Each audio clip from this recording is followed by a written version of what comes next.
You are listening to rudolfsteineraudio.com. If you are listening to the podcast of this, it is located at rudolfsteiner.podbean.com. Please consider becoming a patron. This is a reading of a cycle of lectures by Rudolf Steiner entitled Eurythmy as Visible Speech, Collected Works, Volume 279, translated by Judy and Vera Compton Burnett. This is Lecture 13 of 15 lectures plus addenda, entitled Moods of Soul, which arise out of gestures for the sounds. Today we will continue to develop such forms as we spoke about yesterday.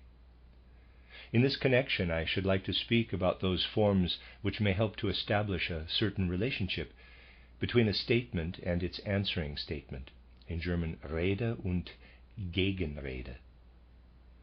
Yesterday I mentioned the spiral form, and we saw how the evolving spiral gives the feeling of an outgoing of the human being into the world, and how the involving spiral gives the feeling of coming back into oneself.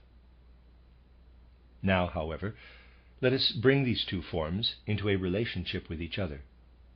Move the forms to a clear anapest rhythm. Do it in the first place so that one form follows after the other. You can try it in this way.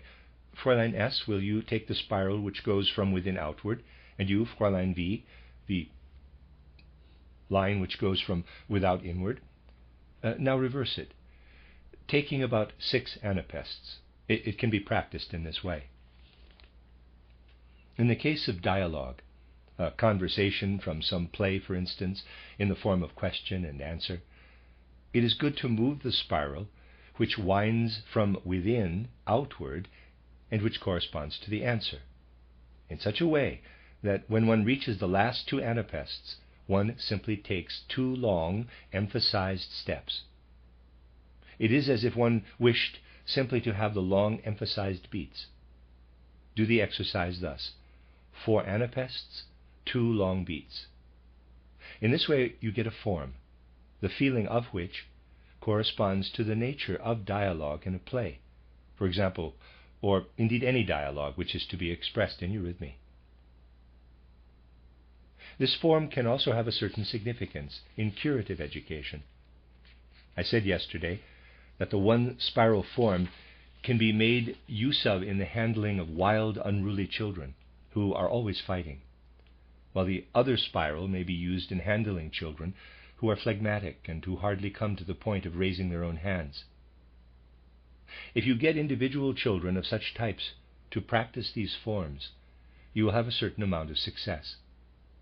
But if you form 2 groups, the one group of choleric, the other of phlegmatic children, and make both these groups run the spiral forms, and in such a way that the children must constantly look into each other's eyes, then they will mutually correct each other. If you employ this corrective action of the one type of child upon the other, these forms will prove to have a remarkably powerful effect. Now, we have in the course of the past years made use of a number of eurythmic exercises and forms based on such as these. Readers aside, and there's a diagram. It's a star, a 5-pointed star, and the vowels and a few other things are written along the long left side going down. That's the best I can do as far as a description of the diagram. End of aside. Frau K., will you do the form which we have for Hallelujah? One can, in the first place, do this to the pentagram form. You stand at the back point of the pentagram and use one line to do the Hallelujah. Begin with the H, pass over into A, do the L 7 times, pass on to the A, make the second L 3 times, then U, E, A. You must, however, continue to move the form. The second line of the form must be done in the same way. Thus, when carried out by one person alone, this exercise is repeated 5 times. Now, let us take 5 people. When each one does this same exercise, we again have a complete Hallelujah. Frau K., you move the first line. Fräulein S. has the next. Fräulein SCH, the third. Frau SCH, the following line. And Fräulein V. has the last line. You must all begin at the same time. And you must be careful to space out the line in such a way that when the exercise is completed, you have all arrived on your own places. In this way, out of the lines of the pentagram, you get a complicated and ever-changing form. When this exercise is carefully practiced, the effect is very impressive and does actually convey the whole character of the word Hallelujah. It is, however, possible to find another variation of this exercise. Let one person stand here, the second there, see the diagram, and there the third, fourth, and fifth. Readers aside, they are now actually all on that one line that I had described earlier, the left long one, and they're standing kind of in a line on that line. End of readers aside. Now we must add a sixth and a seventh. Each one must move in this direction. See the arrow. A different impression is thus created. The form should be divided up as before. Those in the front must always stand in such a way that the back ones come into the intermediate spaces and are therefore also visible. Let us try it. 1 to 2, 2 to 3, 3 to 4, 4 to 5, 5 to 6, 6 to 7, and 7 in a curve backward to 1, all at the same time. You will see that this produces a form of Hallelujah, which, on account of its measured tempo, gives an impression of high exaltation. Yet another variation can be brought about if each of you, on reaching your place, see the following diagram, adds this line, the curve, to the form. Here again all must move simultaneously.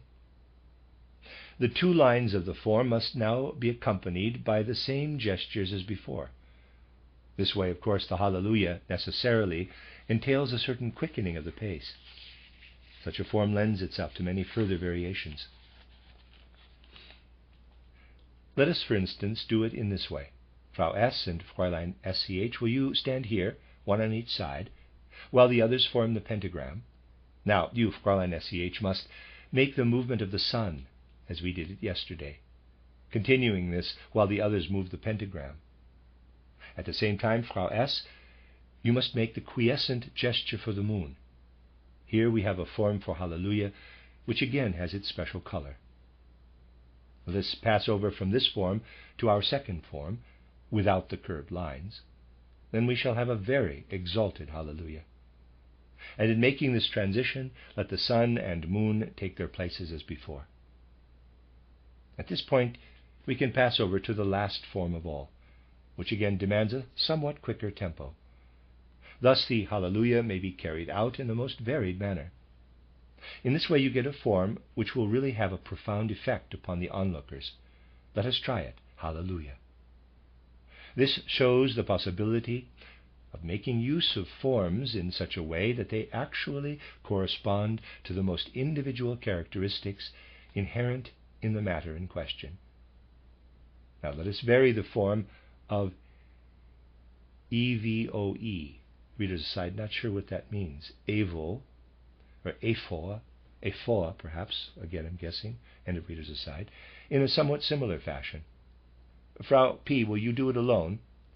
With A, take a step. With V, stretch out one arm, and with the other make a movement as though you were going to take hold of something. With O, hold the arms to the sides and raise yourself up to a very correct position. With A, step forward. When you carry out these movements, the form comes of itself. Now let us see how this works out when done by three people. Here, when three take part, you can approach so closely together that each one lightly takes the hand of the other. With the readers aside, they're using the letter V in this book. I am not sure if this is the sound V or the sound F. In German, of course, it would be F, but if they're using the English V, we would get this wonderful sound that hasn't been mentioned much in the book, V. So forgive me that I'm unsure. End of readers aside. The greater the number taking part in this exercise, the more beautiful is the effect. These are examples of definite forms which may be developed when, by entering into their inherent mood and feeling, and at the same time retaining throughout the true character of eurythmy, One is able to conjure up a certain mood of soul from out of the movements for the sounds. It is also possible, by means of a single gesture, arising directly out of a certain mood of soul, as do the sounds in eurythmy, to give adequate expression to some special feeling. Fräulein S., will you do the following? Dr. W. will kindly stand here on the stage. While Fräulein S. looks at him, she must stand with the toe of the left foot touching the ground, and while still looking at him, must make the movement for S. I think no one could mistake the fact that her dealings with him are ironical. The mood of irony is expressed absolutely naturally when this eurythmic movement is carried out in the right way. And now, Fräulein S., will you make the following movement? First express an ironical perception of something, and then with an inner effort of will, make this mood of irony still more active. Thus we have the previous movement as the first stage, and now putting the foot flat on the ground and still retaining the S gesture, hold the chin awry and slant the eyes. Pass over from the first movement to the second, from first irony, then delight in being a minx.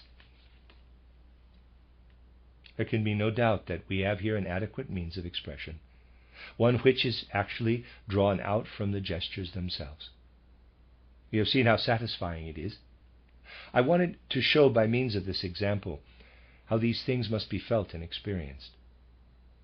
In eurythmy, the possibility of becoming truly artistic first arises when one has reached the point of finding each movement, whether vowel, consonant, or any of the other movements we have had, as inevitable as this most characteristic gesture for irony.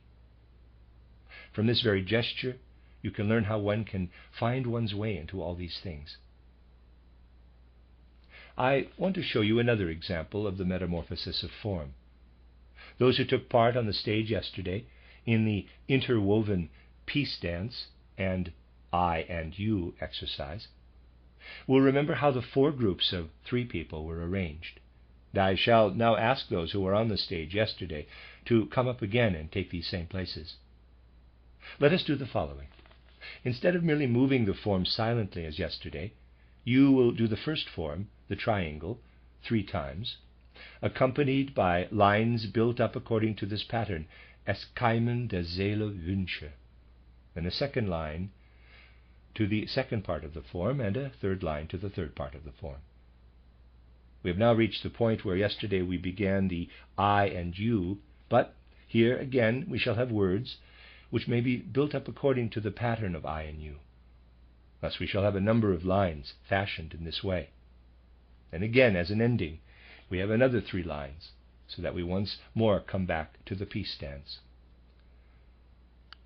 Quote, Es keimen der Seele Wünsche, es wachsen des Willens Taten, es reifen des Lebens Früchte, ich fühle mein Schicksal.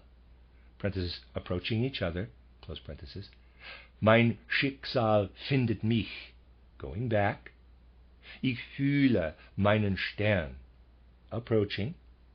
Mein Stern findet mich, going back.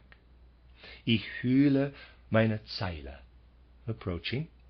Meine Zeile findet mich, going back. Meine Seele und die Welt sind eines nur. Close quote. Now come the last 3 lines corresponding to the peace dance. Quote, Das Leben, es wird heller mich. Das Leben, es wird schwerer für mich. Das Leben, es wird reicher in mir. English, the wishes of the soul are quickened. The deeds of the will wax and grow. The fruits of life are ripening. I feel my fate finds me. I feel my star finds me. I feel my aims find me.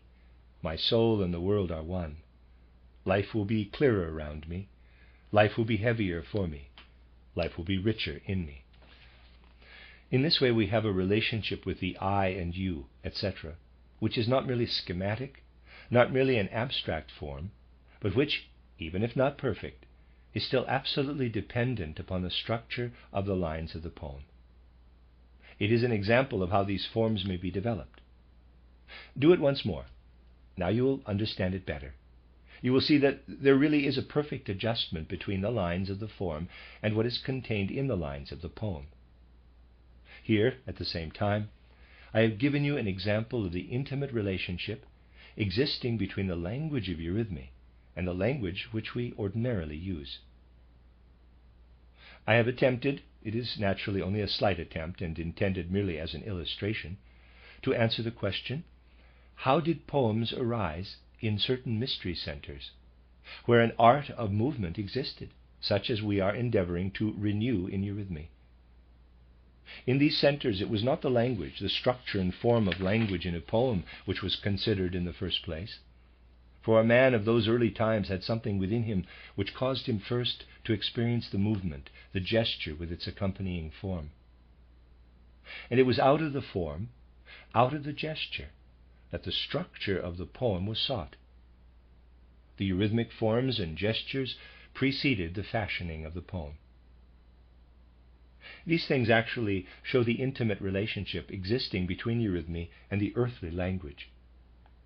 As eurythmists, we must acquire a feeling for the fact that not every poem can be expressed in eurythmy. You see, at least 99% of the poems which have gradually accumulated are far from artistic. At the outside, we have the remaining 1%. The history of literature could certainly not assume vast proportions if true poetry only were taken into consideration. For true poetry always contains eurythmy within it. It gives the impression that the poet who wrote it first carried out in his etheric body the eurythmic movements and gestures. It is as if he only possessed his physical body in order to translate the eurythmic gestures and movements into the language of sound. In no other way can a true poem arise. Naturally, this need not penetrate into the intellectual consciousness. Even in our present age, there are true poets who dance, as it were, with their etheric bodies before they produce a poem. And in earlier times, too, such poets existed, as for instance Schiller in his really beautiful poems. I do not mean those poems of Schiller's which should also be set on one side, but those which are a real poetic achievement. With Goethe, too, in the case of most of his poems, one really feels the eurythmic gestures lying behind the words. Indeed, quite a number of poets may be said to possess this quality, albeit unconsciously. It is present in them unconsciously. Now, the eurythmist must naturally be able to feel, from the way in which a poem works on his organism, whether it is suited to eurythmic expression. Whether, that is to say, he can answer the question, was the poet himself a eurythmist? Had he in himself that something which I wish to express in form and movement? It is when one feels this to be the case that one can enter into a certain inner relationship with the poem which is to be expressed in eurythmy. Of course, all this must not be exaggerated, for in the realm of anthroposophy we must never become fanatics. It is possible to carry such ideas too far. We need not, for instance, advocate that only such poems as arose out of the mysteries should be done in eurythmy, or such poems as are fashioned, as it were, after the manner of the mysteries. On the other hand, one would not, I imagine, choose a poem by Wildenbruch. It is such things as these which must be felt by eurythmists, otherwise they will not be able to enter into the true nature of eurythmy. From this you will perhaps have gained some understanding of the intimate relationship existing between eurythmy and language. And now I will ask Fräulein S. to do the following in eurythmy. Mein Freund, kannst du es nicht lassen, mir das Traurige immer wieder in die Seele zu rufen? Translation, my friend, canst thou not refrain from ceaselessly calling up sorrow in my soul? Close. End of translation. Do it as follows.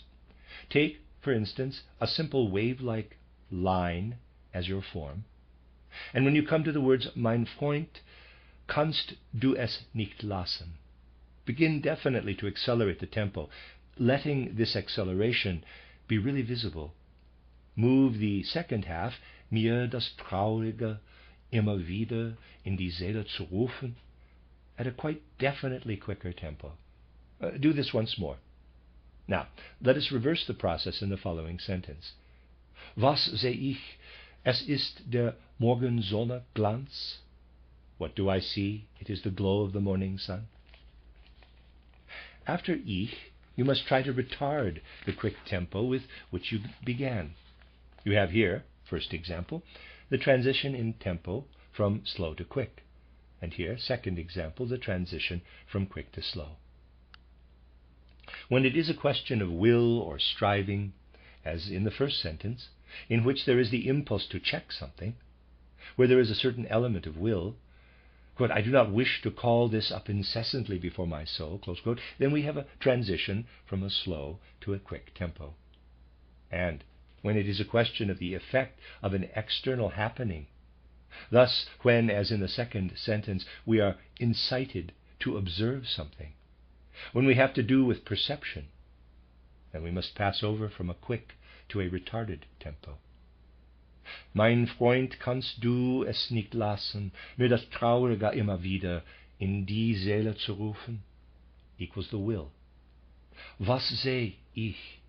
Es ist der Morgensonne Glanz, equals perception. You will find that these tempi really give the possibility of expressing in movement, on the one hand, will, and on the other hand, perception or feeling.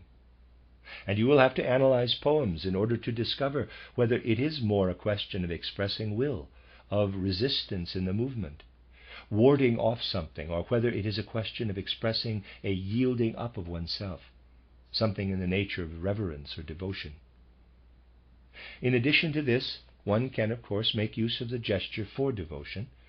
The effect will then be intensified. For there are always more ways than one of expressing such things. The end of Lecture 13.